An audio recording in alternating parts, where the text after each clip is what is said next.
Hi, welcome to Beginning C++ Gaming Program Part 1 by John Horton, a video course by Pact Publishing. I'm Eddie Leonard, and I'll be the voiceover artist for this course. John Horton is a coding and gaming enthusiast based in the UK.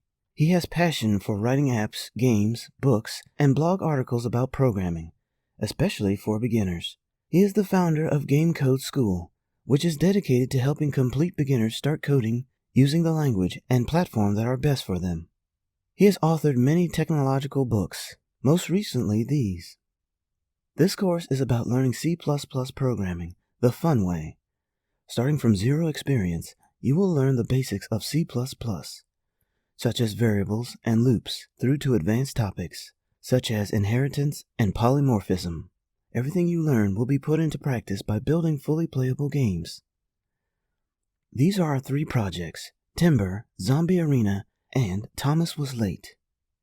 This course, that is, Part 1, would cover the first 2 games along with the basics of C++. The third game would be built in Part 2, where we would learn some advanced concepts. Let's see a bit in detail what is in store for Part 1.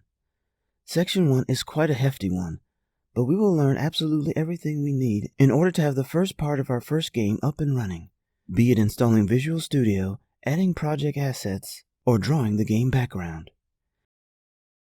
In Section 2, we will do quite a bit more drawing on the screen, and to achieve this, we will need to learn some of the basics of C++.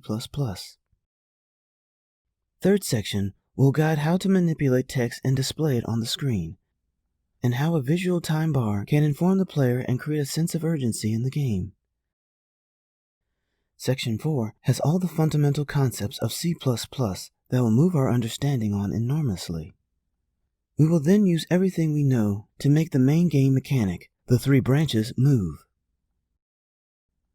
Fifth section would be the final phase of the first project. We would finalize the first game by adding sprites, sound effects, and some improvements.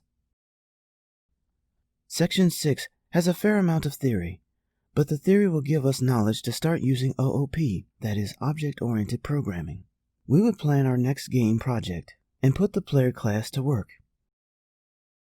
In 7th section, we will explore C++ references, SFML vertex arrays, and code a random scrolling background.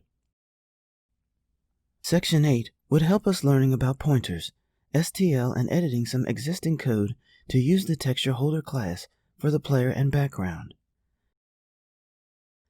9th section will cover shooting bullets, adding a crosshair and hiding the mouse pointer, spawning pickups, and detecting collisions. In Section 10, we'll add text to level up screen, create the second view, and add a HUD. In the final section, we'll save and load the high score, add sound effects, and allow the player to level up. Cool! But before we start, I would want you to know that these would be the prerequisites for this course. Take a good look and ensure that you have them before you start coding.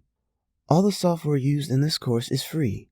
Obtaining and installing the software is covered step by step within the course. It uses Visual Studio for Windows throughout, but experienced Linux and Mac users will probably have no trouble running the code and following the instructions using their favorite programming environment. This course is perfect for you if any of these describe you. You have no C++ programming knowledge whatsoever, or need a beginner-level refresher course, or you want to learn to build games, or just use games as an engaging way to learn C++, or you have aspirations to build a game one day, or even if you just want to have loads of fun and impress friends with your creations.